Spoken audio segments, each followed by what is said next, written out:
Hi everyone, welcome to this session of Vajra, your weapon to cloud. My name is Raunak Parmar and I'm an information security professional and my area of interest is in application cloud and web application testing, penetration testing and the cloud security review and source code review and some web development as well. So I currently have 2 years of experience into information security, and my more interest is in performing research on new attack methodologies and writing some source open source tools and writing automation scripts and all.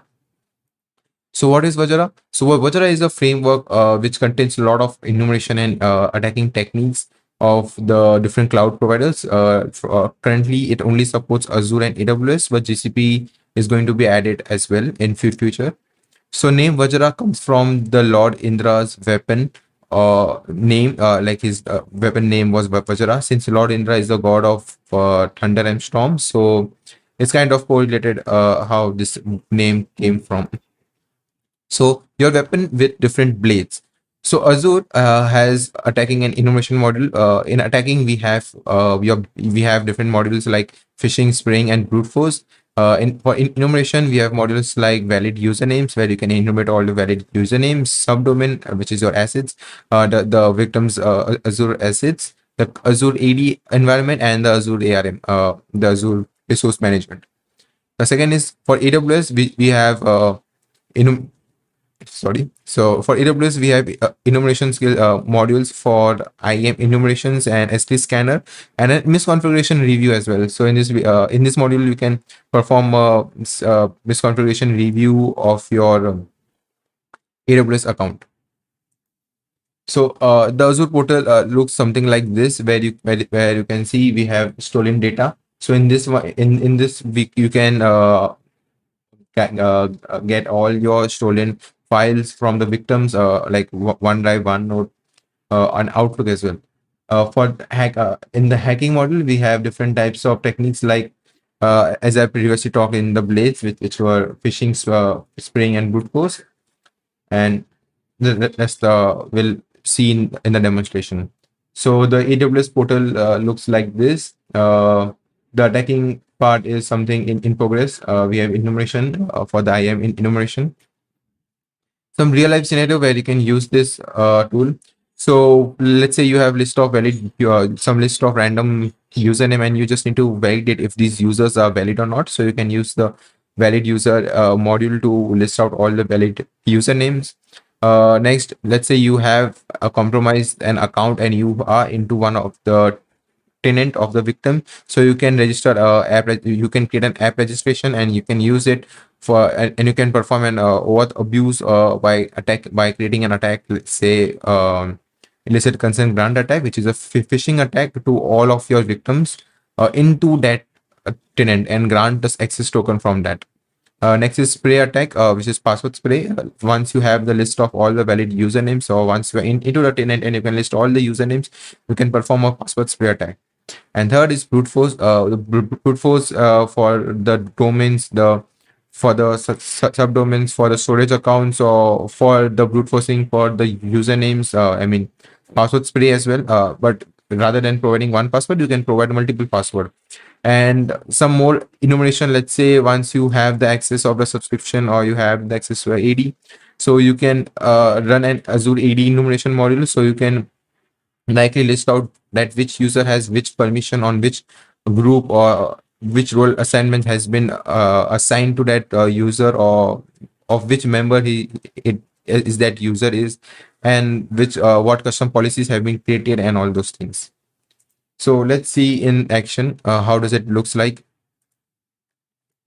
So once you can just directly go to trouble the GitHub link, which is the trouble one slash Vajra, and you can install and you can just git clone it. And the installation is very simple. You can use a Docker or just run pip install -r requirement.txt. This will install all the modules which are required to run this application. And at last, you can just run python app.py. Once done that, you can directly go to localhost. Since I was already logged in. Okay, so the login page looks something like this. You can click on create your account and register yourself. once you've done that, you can navigate, you can log in. By default, uh, so first, it has dark theme and white theme as well, so you can choose whatever you want. So the first starts with the enumeration module, where you can provide a list of your users and click on save and enumerate, so it will list a valid username available. Subdomain enumeration, where you can provide a list of, you can just provide a word list and click on save and enumerate, so it will list all the valid subdomains available according to the name. And Azure AD, so once you have the access token, you can provide an access token. You can simply provide the access token by running a command from Azure CLI, which is AZ account get access token hyphen resource type ms. Yeah, sorry, the graph spelling was not right. graph. So this will provide you an access token of the Azure graph. I mean the graph account. I don't know why it's taking time. Yeah. So this is the access token, which you can directly use here, and you can enumerate the account. So once you provide that, you can see some of the data. Like this is for the Azure AD, so you can see profile here, the users, and which user has which roles assigned. So let's say this user was the global administrator. So I can even search for the keyword, let's say global administrator, and see, or just administrator, so I can see which user are the admins. Or alternatively, you can click on admin users. So this will list out the same thing, which users have administrator role access. Some custom directory roles, some app registrations, groups, which group have, as you can see, these groups have these role assignment attached. These are the owners of these groups. Alternatively, you can also click on, let's say, developers here, and you can list out all the members of the group, and you can even change the group as well from here. And yeah, so this was, and you can alternatively, you can download this an Excel file which lists out all the data of user. So if, let's say, if you want to share this data to some, your colleague or someone else, you can do that as well. And for Azure AD, you can again provide an access token. By default, you don't need, if for this, if we want to create an access token, but ideally, you, while performing an attack, you can get this token from the metadata as well. But for now, I'm using a CLI to get the access token of the, okay, can't get access token.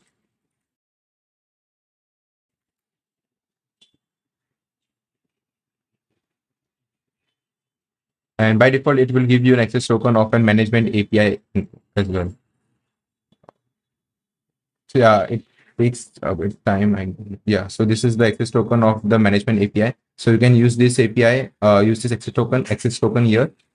And once you click on the username, you will it will show all the subscriptions, the resource groups, which group have what resources available.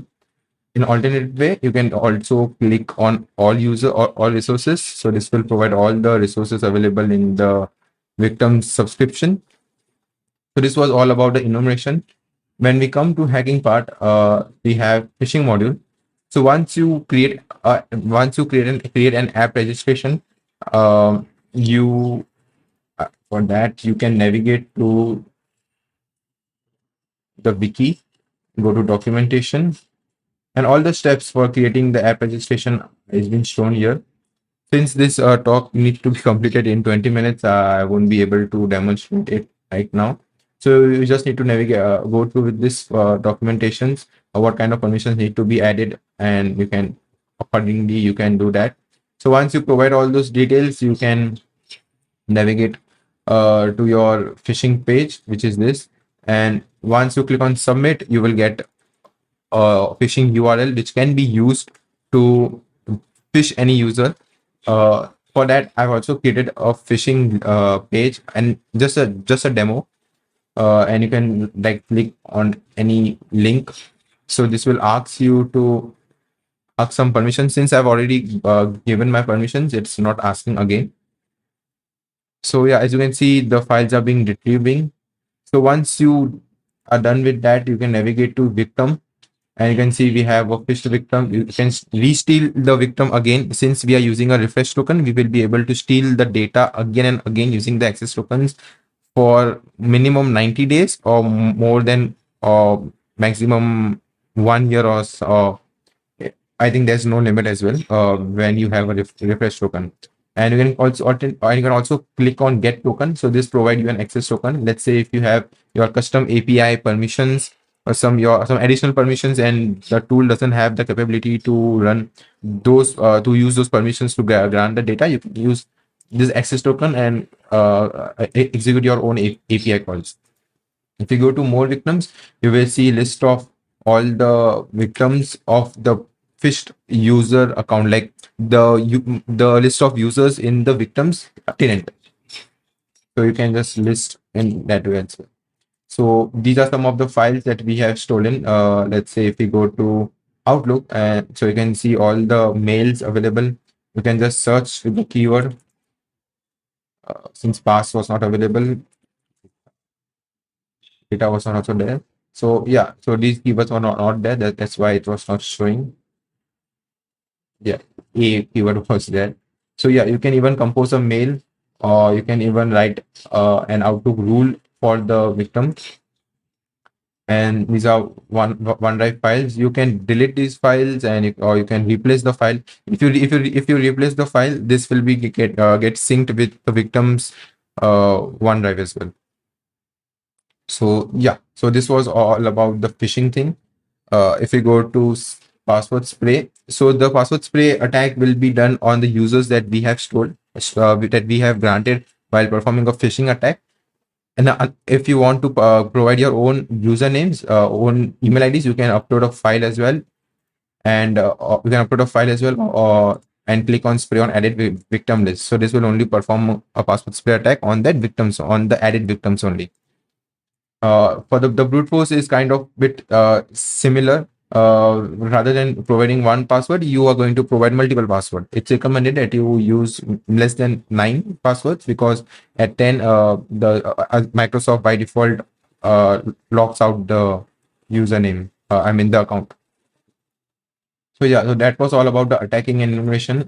Some specific services modules which contains, like, you can provide your common word, your permutation list, and once you click on enumerate, it will try to enumerate the publicly available containers and provide the publicly available containers with the data as well, with the link, like all the files available in that publicly available vault storage, or the container. So this was all about the Azure portal. Next is AWS. In AWS, if you navigate to IAM enumeration, you just need to provide your IAM ID, access key ID, and a secret access key, and click on enumerate, and just click on visit. So you can see which user has what attached policies attached. What are the users available in the IAM? So let's say these are some of the users who have these policy attached. These are some of the groups with these policies, some IAM roles. You can click on JSON output, and it will provide you a complete detailed output of the JSON IAM policies. This is compute services. Since there are no services available, so it's completely blank. But let's say for Lambda, if you have the permission to read the source code, so it will automatically give you an option to download. If you had the permission, then a zip file will be downloaded, which contains all the source code of the function app. I mean, the Lambda functions. Next is EC2. I mean the compute services, not computer. I mean storages, which is where we have S3 bucket, EC2 snapshots, CloudFront, storage gateway, and EFS. So as you can see, it's a publicly accessible. This is a private one. This is a full JSON output of this, and okay, go back to user. The last is network. So we have VPC route 3, route 53, and security groups. So if we go to my wiki, we have like what things is being enumerated right now will be shown here. As you can see, for the I users, groups, roles, policy, compute services, EC2, Lambda, and storages, these are something, and networks for these. So till now, these are only the services I'm trying to enumerate, but in future I'm going to add more services which are more commonly being used and all. So this was the IAM enumeration module. The next one is the SC scanner. So the SC scanner is just where you provide a common word and a word list of the permission list and run, and it will provide you the publicly all the available S3 buckets. The last configuration, the last module that we have in this tool is the misconfiguration review for the AWS account. So again, you just need to provide the key ID and the secret, and make sure that this user has security audit role attached to it. And once you run the scan, you can click on visit. As you can see, we have 49 checks passed and 59 failed, and these are some of the failed and compliant one, and the access denied or not applicable one. And you can click on download Excel, and this is how it looks like. We have the checklist, the status, results, and the earn value. So let's say ensure access key rotated every 90 days is compliant. Access key rotated at this date. So the date was less than 90 days. That's why it was compliant. And this key and this one is non-compliant since it was rotated 159 days ago. And the earn that you want to see, which is the root account. Admin user is compliant. The non-compliant is 109, which is S3 user. So in this way, you can review your AWS account as well.